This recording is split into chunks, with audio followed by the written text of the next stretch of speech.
on sports!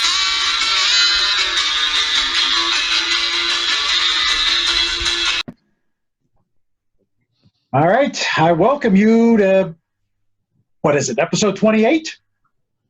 So. Let's say it. Let's go there. Is that Keeson? No, that's Blass.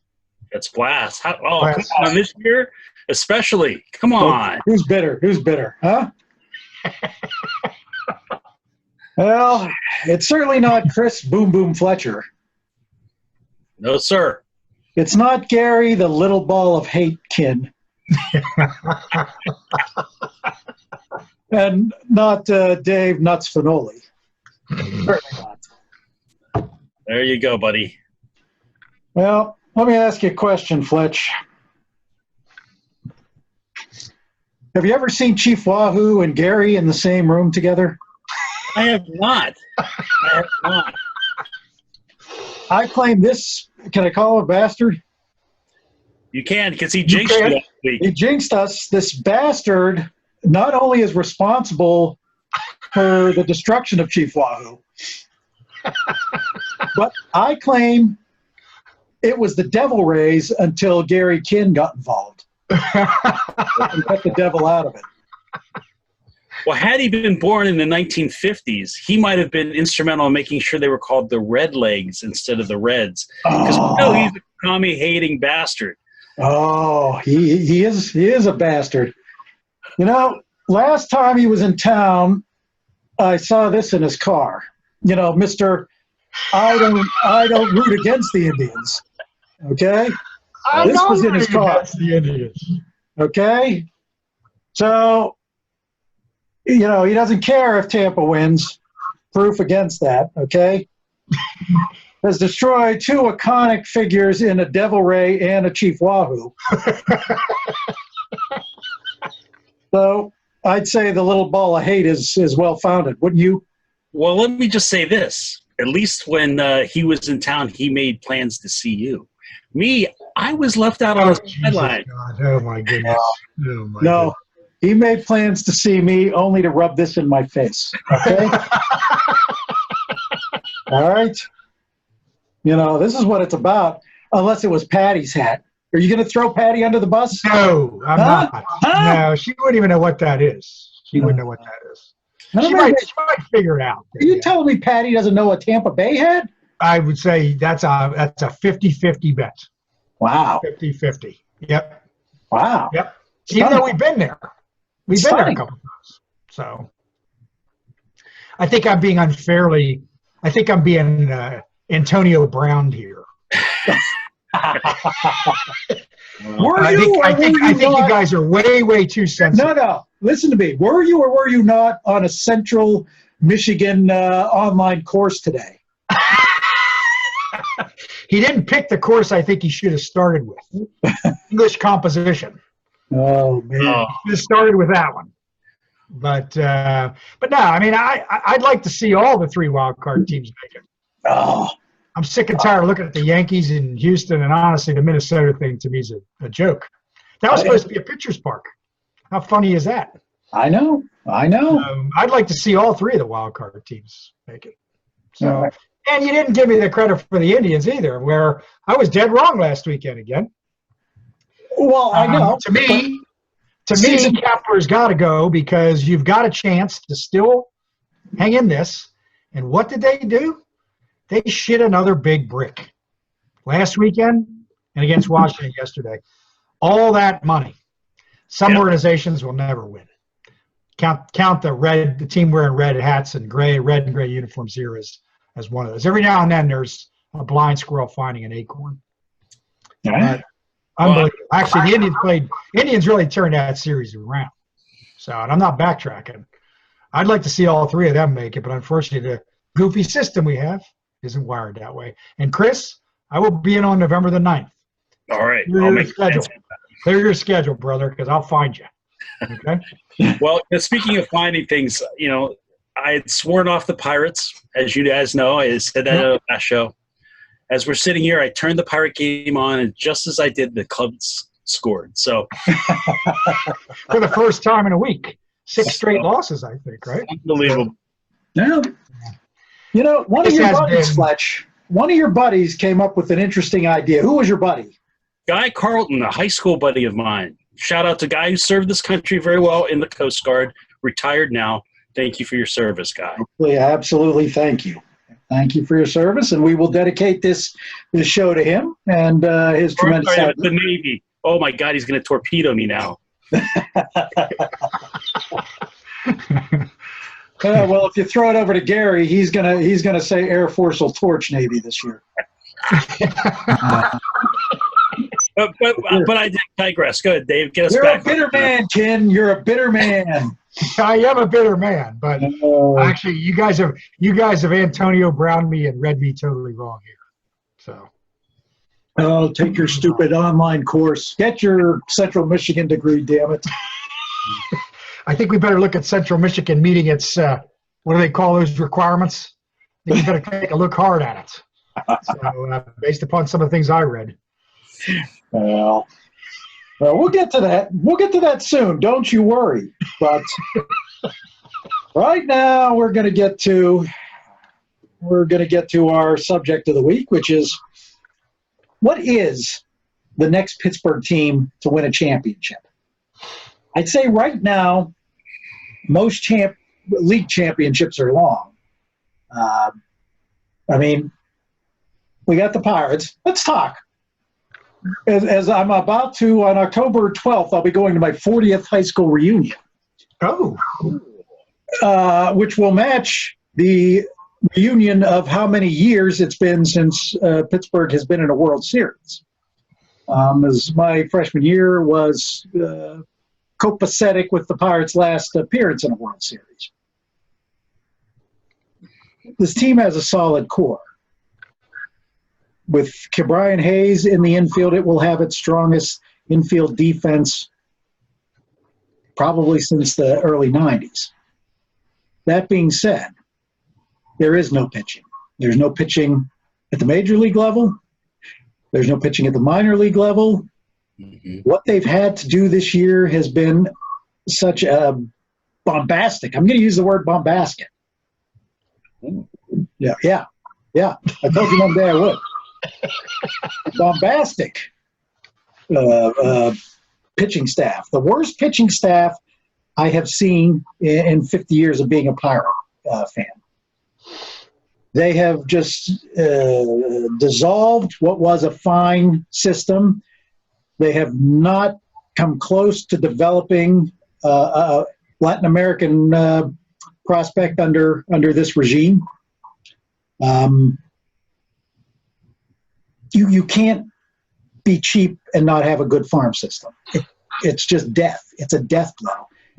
This is probably the most disappointing, worst season in my fandom history. So that being said, to include the Pirates in this conversation, and we will, of course, because they are one of the teams, is just laughable. We will, unless there is a change in the heart of ownership that says, let's get people in place. The Yankees just went on top of Tampa Bay. Screw you, kid. I digress. So, unless there's a big change in ownership that's going to stress towards strengthening a commitment to winning in this franchise, we're not going to see a division championship. We're not going to see a wild card. May go on another 20 years of losing, because unless they're going to tack people in here through free agency, there's just nobody there to bring up to give you any hope. Brian Hayes is their best everyday prospect, and he's still questionable as a hitter. Great defensive player. There's no pitching out there. There's just nothing out there to discuss. So, boom. Steelers, I still go by last week. It was a disappointing game, but I put that blame on the play calling of Fitchner. You get the ball down early, you get aggressive against Seattle with this kid, and then for some reason you go in reverse, and you don't allow him to see what he can do. I mean, you got to get aggressive. You got to show that you believe in them. When you did in the second half, he did pretty good. I thought he looked kind of nice in the second half, but I put that squarely on them. James Conner may, not been too impressed with him this year, but he made a solid point. They went to the outside a lot, and when they went between the tackles, they did well. So, again, in a backhanded way, I don't think he intended it necessarily, but in a backhanded way, he's taking a shot at the play calling. I think there's hope here. You have 10 first-round picks on defense, and they still look like this. So something's got to give there. The talent is here to at least be competitive for a division title. I don't think for a Super Bowl, but I was very irritated when I saw anybody but the offensive coordinator, take the blame for that. Looking at the play, I watched the game again, looking at the play sequences, I don't see it.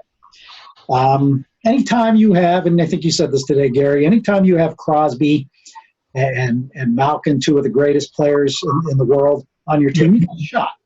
You're not projected too high this year, and I think this team can surprise. Do I think it's a Stanley Cup team? No. Do I think it's going to get better as the years go on? No. I think they're closer to a rebuild than they are a Stanley Cup championship. So if you're talking titles of any kind, you got to go with the Pens at this point. The only chance the Steelers have is the fact it's a short season and anything can happen in a short season, but I don't think any of them have a realistic shot at a league championship, but the Penguins are probably the closest. You want to stretch it out to the college level. Pitt has a better basketball team than Duquesne, but Duquesne has a better chance of success because it's going to be tough to roll up the ACC. So I think Capel is a talented coach and certainly can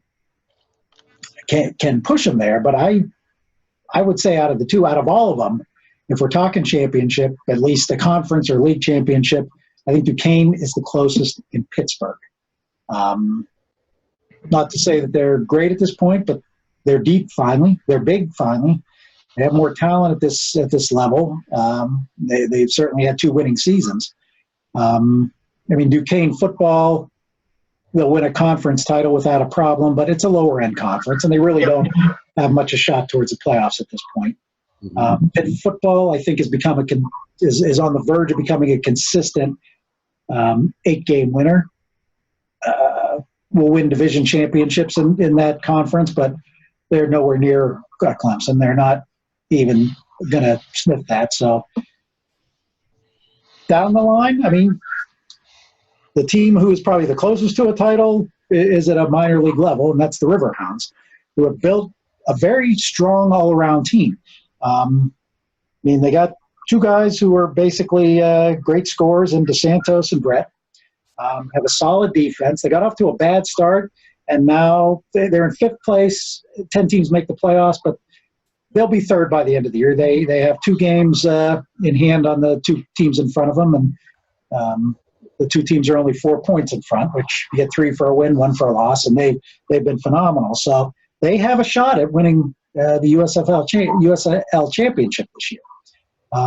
So if we include them, that is by far your closest to a winner. But as fun as this discussion is, as I'm talking about it, it's also depressing as hell compared to a couple of years ago. Well, yeah, I agree with you. I don't know that we'll ever see the Pirates championship in our lifetime, which is kind of depressing in itself. You realize that they've gone longer now than they did from 1925 to 1960, the other really long drought in their history. Yep. So that's not a good thing. Pitt football, they're probably going to give you, what you see. They're going to give you 1 upset every year, which is nice to see. That was probably one of the more entertaining games that I think we've seen in a long time. The UCF game. Yeah. The Steelers. Here's the thing, guys. The way the league works, runs like the Steelers have had and the Patriots have had, they're not supposed to happen.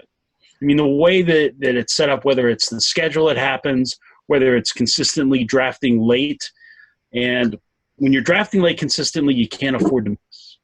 And they've had a few misses along the way. So I think they're going to probably finish 8-8, 7-9 this year. It could actually be Tomlin's first losing season this year.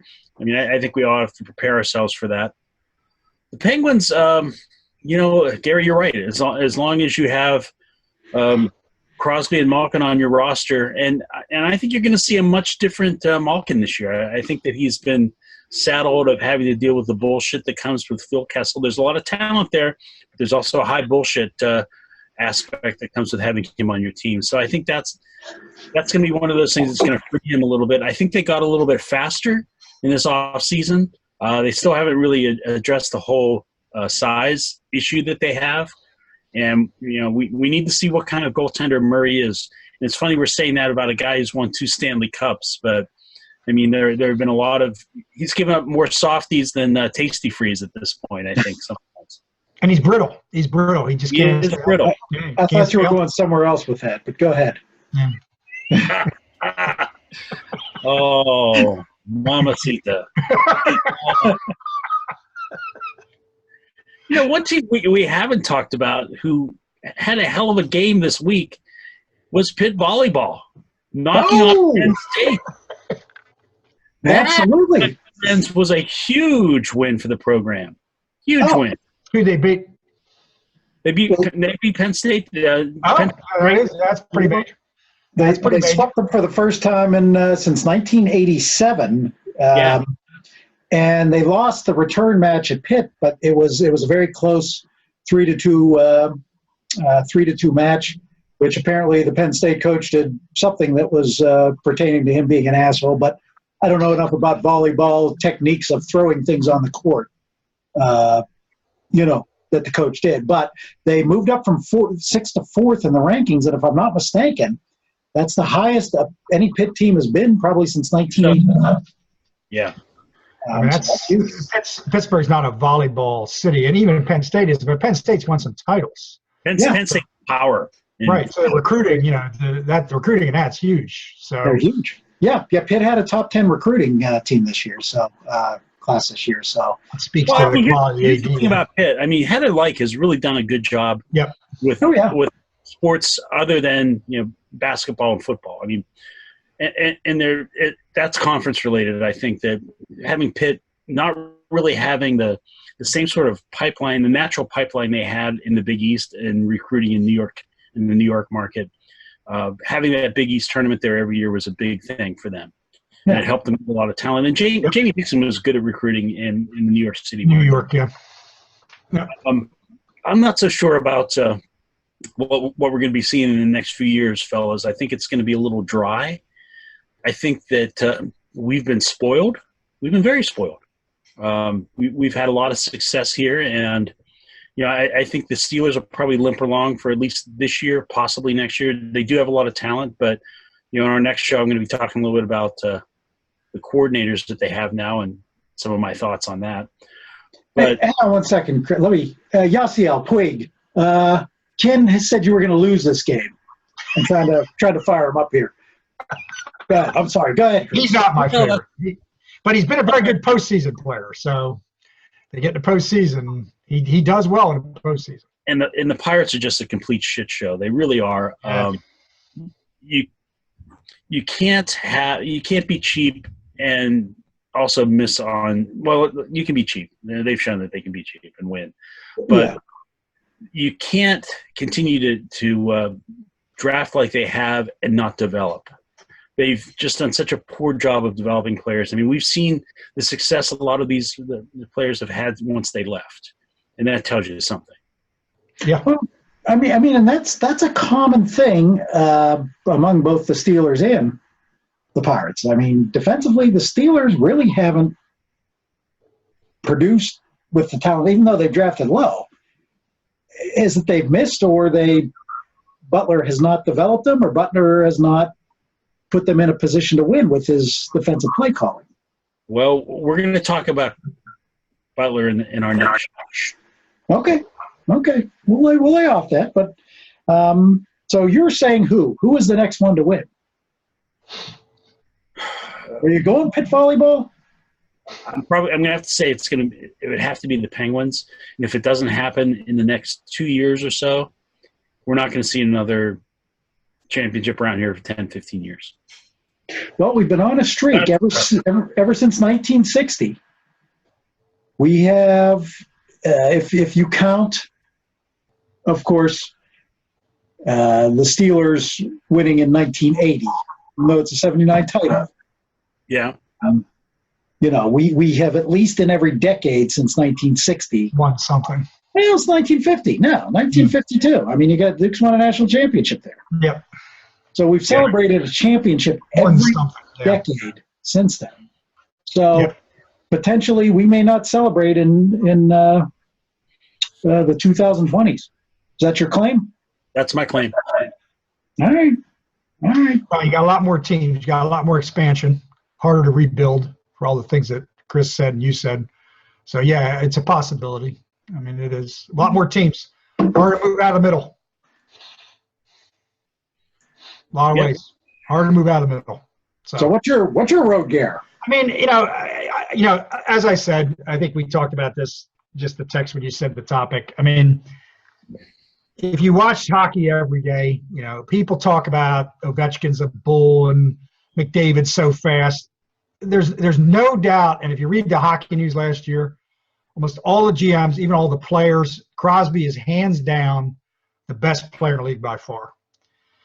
Lemieux and that organization has been pretty smart about when they've had that kind of guy, whether it was Lemieux himself or whatever, trying to do something around it. So I do think the Kessel thing may be good for Malkin, only from the standpoint of Kessel reverted last year to what he was before. Exciting player with the puck, nothing else. Malkin started to play that way. Malkin does seem to be influenceable by what's going on either in a specific game or what's going on around him. He's taken a lot of criticism too, which apparently he does not like. You guys can speak to that more than me. Takes it to heart. I think he's going to be a better player this year. I do think that some of the offseason moves have made them a little bit faster. I have an interesting thought on this. I'm not going to predict. I'm not sure that they're going to miss the playoffs, but they're probably going to be around the cusp. But that's not so bad anymore. No, you just have to get hot at the right time, Gary. You do. And I think the potential's there. I mean, I think they did get a little bigger. Pedersen's he's not a house, but there aren't houses much in the league anymore other than Victor Hedman, Shea Weber, and a few others. He's tall and he's long. You need tall, long guys. Pedersen was that.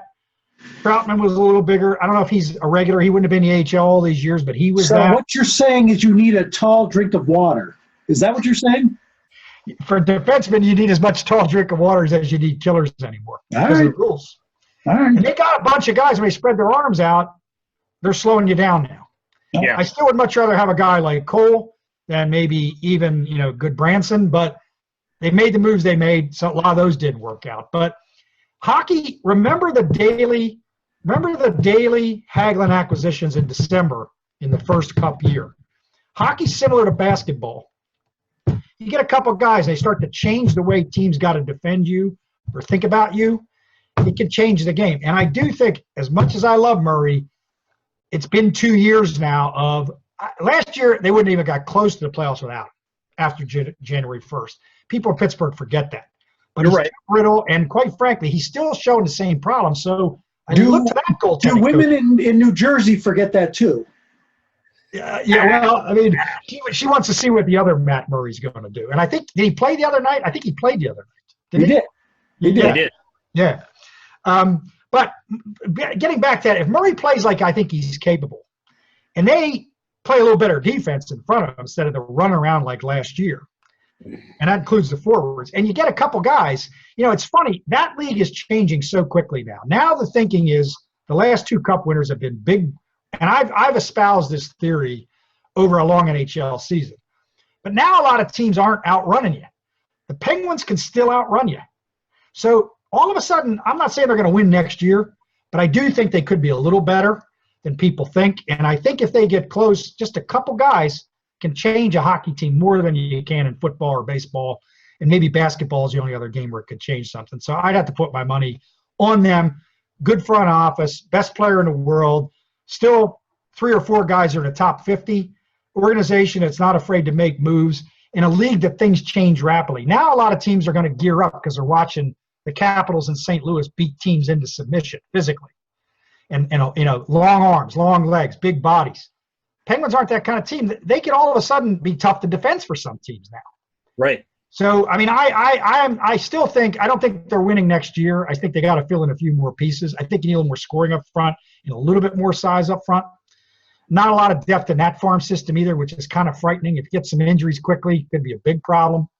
They've been drafting so low. Hockey's one of the toughest because you got to have 25 guys really. Well, they actually haven't been drafting at all.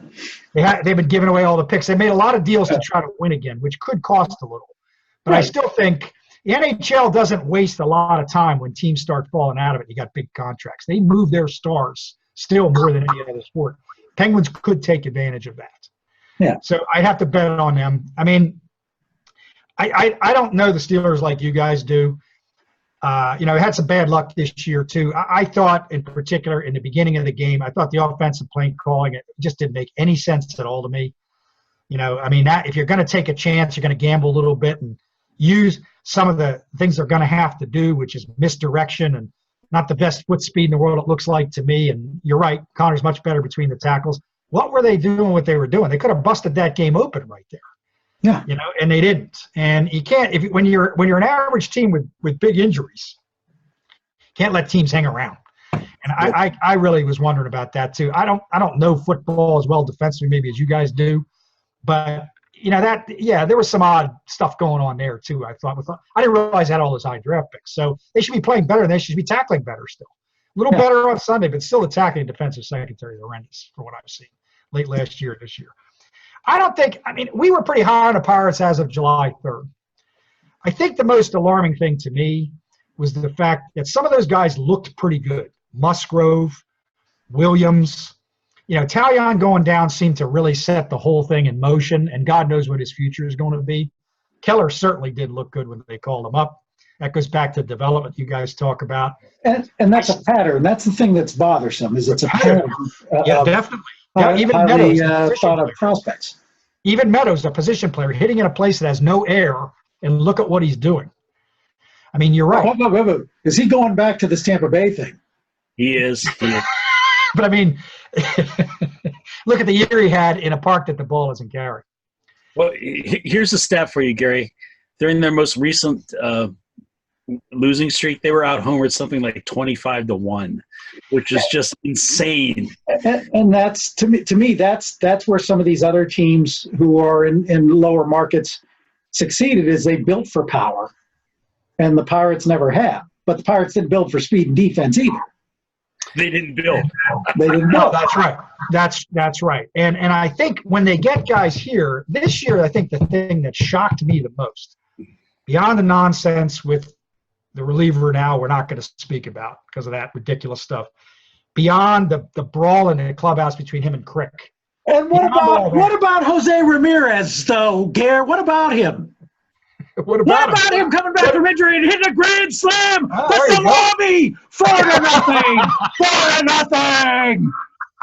Okay, I'm sorry. Go on, Gare. That's great. That's fantastic. Please. Right. But, I mean, the part that alarmed me the most, and I hate to say it, it goes back to people still seem to support Hurdle out there. I'm confused. He's the leader of the team, the pitching coach, even the hitting coach with all those strikeouts and bad base running. I mean, I'm sorry. The thing got completely out of control. Yeah. To me, the only message you're going to send is you got to change all of that. Now, this guy doesn't want to spend 2 nickels, apparently. I say to him, if you can't handle this beast, then go out and get some partners and put some money in this thing. Just give up some of your ownership share, jerk off, if that's the case. But my point is they had potential, some of these guys, and it just went completely to hell. So somebody's got to be held accountable for that. I still think that there's some potential for like Musgrove and some of those starters in particular. I think some of the younger players that they did have, Newman and Reynolds, great drafts. I don't know much about the best defensive guy you're talking about. That system needs a whole rehaul, but I think the first thing you got to do is on the field, they all got to change. I'm sorry that we're leading the team because it got complete. And you don't go 4-27. and get out homered like that, like Chris just said. That's quitting. Somebody's got to pay for quitting. Well, you know, and it would be a kind thing to do. I mean, put Purtle out of his misery, for Christ's sake. Yeah. Nobody wants to go through that. No. I mean, I don't think you have to be throwing things around and yelling at the press, but I mean, it just seemed like when you look at that dugout, like, I mean, you know, I could be overreading it, but like, it's like they were done already. They were like, when's the season end? Where's the bus? Like, you can't have that. You got to play harder when you're struggling. And how's it going to go wrong tonight? That's really the feeling that you see in that dugout. Yeah. It's like, okay, what creative manner are we going to lose tonight? Yep. Yeah. True. Well, and you almost want to celebrate when they lose only 4-3. Right. This year, this second half for sure. But I mean, they're the furthest, and they're the furthest for so many reasons. The sport of baseball, the way it's run, the ownership group, the lack of development. Honestly, you know, I think these guys could turn around pretty quickly. You maybe need another leader or two on that team as well. I don't think it's Marte or Polanco. I don't. No, guys, really, if you think about it, they're 3 players away. If you think about it. The Father, the Son, and the Holy Spirit. That's where you get one of those in a lineup, maybe it'll start to change a little. Yeah. Get a little pop. But I mean, there's a lot of serious problems there. They're the furthest to me. I mean, I don't know. You're right. Duquesne winning a football championship is virtually nothing. They're not going to go deep into the playoffs. I guess Duquesne basketball probably the best chance. Although I'm not sure they're as good as some of the top teams in the A-10 either. But they got a shot to win it at least. Well, here's my thing with that. I think the talent is there. They're never going to be like the Pirates in 2013 until they actually show people they can win. Right. Nobody's ever going to predict them in. The Dukes are the same thing. Until the Dukes show they can be a top 2 or 3 team. But the other thing, they've got new facilities coming. That's going to make a big difference. I agree. I'm not saying this against them. I'm saying nobody's going to be out there projecting them to be a top 2. No, I agree. Yeah, right. I think they have that potential to be that this year without the facilities. But you're right. When they get that facility, I think it's. Can I say Katie barred the door? You can. Go for it. Katie barred the door. Okay. You know. They got to keep him there, though. Got to keep Dambrot there. Can't lose recruits because they're not getting enough playing time. Got to be careful about the recruiting. Not too many guys that are going to get frustrated because they're not playing. There's going to be some pressure on them still with that new building. Yeah. And you know, Pittsburgh's a better basketball town than people who haven't spent time there realize, but it is clearly it might be fourth in some regards. Yeah. So the winning is a big part of it, I think. What about the Dukes women? We haven't talked about them at all. The Dukes women? They've had the most consistent. It's been a solid. They have had a solid program. Certainly, you can argue Bird has been the most successful coach in Pittsburgh the last 4 or 5 years. I would say he's been the best coach in Pittsburgh. Yeah, absolutely. In terms of record, definitely. Yep. Yeah. You know, I mean, I like your thought of the Pitt volleyball team because how great would it be? The women's volleyball D1 championship is at PPG this year. How great would that be to have them there? That would be. I mean, I wonder what they're thinking at UCLA and Pepperdine. So Pittsburgh, where's Pittsburgh? Like, you know. Yeah. No, I mean, you know, last year was their introduction into a successful program. But this year, they have just been phenomenal. Oregon was another top 10 program. They swept in Oregon. Yeah. You know, they've just been dominant this year. And as I said, you win 5 out of 8. Penn State was number 4 when they beat them.